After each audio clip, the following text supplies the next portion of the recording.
Hello மக்களே, இன்னையிலேருந்து நமக்கு பொங்கல் ஸ்டார்ட் ஆகுது. இன்னைக்கு என்ன தேதினா, இதுக்கு தான் படிக்கடான்னு அடிச்சுக்கிட்டேன். இந்த வீடியோ நான் எப்போ போஸ்ட் பண்ணுவேன்னு எனக்கு தெரியல. அப்புறமா கூட போஸ்ட் பண்ணலாம், இல்லை இன்னைக்கே கூட போஸ்ட் பண்ணலாம். அதனால இன்னைக்கு தேதியை சொல்கிறேன். இன்னைக்கு ஜனவரி 7 2025. ரொம்ப முக்கியம். அது நம்ம சிட்டியில் இருக்கிறவங்கலாம் எப்படி பொங்கல் கொண்டாடுவாங்கன்னு எனக்கு தெரியல. ஒவ்வொரு கிராமத்துலேயும் ஒவ்வொரு மாதிரி கொண்டாடுவாங்க. நம்ம கிருஷ்ணகிரி மாவட்டம் காவாப்பட்டி நம்ம ஊர். நம்ம ஊரில் எப்படி பொங்கல் கொண்டாட்டம் மொத்தமாக கவர் பண்ணி போடுறேன். மாடு ஓட்டுறது மட்டும் என்னால் கவர் பண்ண முடியாது. ஏன்னா நம்மளது மாடு இருக்கிறது, நம்ம மாடு ஓட்டணும். அதை மட்டும் கவர் பண்ண முடியாது. முடிஞ்ச வரைக்கும் நான் மற்ற எல்லாத்தையும் கவர் பண்ணி போடுறேன். தொடர்ந்து பாருங்க. இன்னைக்கு செவ்வாய்க்கிழமை. இன்னைக்கு வந்து முதல் நாள் ஸ்டார்ட் ஆகுது. போகிக்கு முன்னாடி செவ்வாய் வந்து தண்டு மாரியம்மா முடுக்குவாங்க.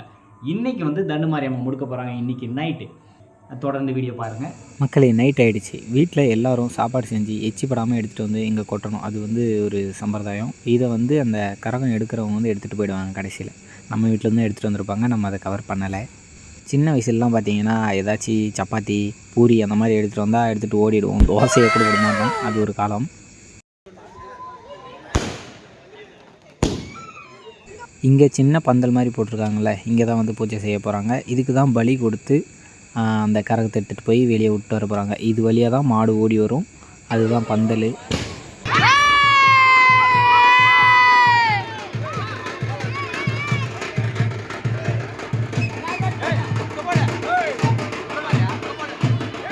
முன்னாடியே வந்து ஆடை பலி கொடுத்துட்டாங்க. நான் அதை வந்து வீடியோ எடுக்கல. ஆல்ரெடி நமக்கு ஒரு ஸ்ட்ரைக் வந்திருக்கு. இதில் ரத்தத்தெல்லாம் போட்டால் முடிஞ்சு போயிடும் ஜோலி. இப்போது இவருக்கு சாமி வந்து அந்த கரகத்தை எடுத்துகிட்டு ஊரை விட்டு வெளியே எடுத்துகிட்டு போய் விட்டுட்டு வருவார்.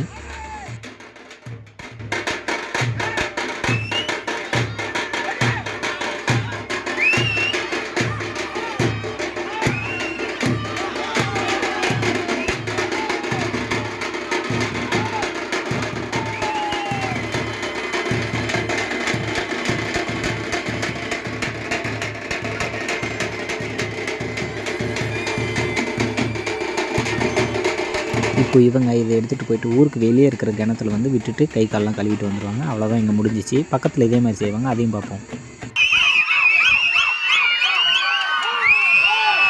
இங்கேயும் இதே மாதிரி சாமி வந்து கரகத்தை எடுத்துகிட்டு போவாங்க. போகிற வழியில் அந்த தீப்பந்தம் வச்சுருக்கிற இடத்துல ஒரு கோழியை கொடுப்பாங்க. அந்த கோழியை கடித்து தலையை தனியாக துப்பிட்டு போவாங்க. நம்ம அது வீடியோவும் எடுக்கலை.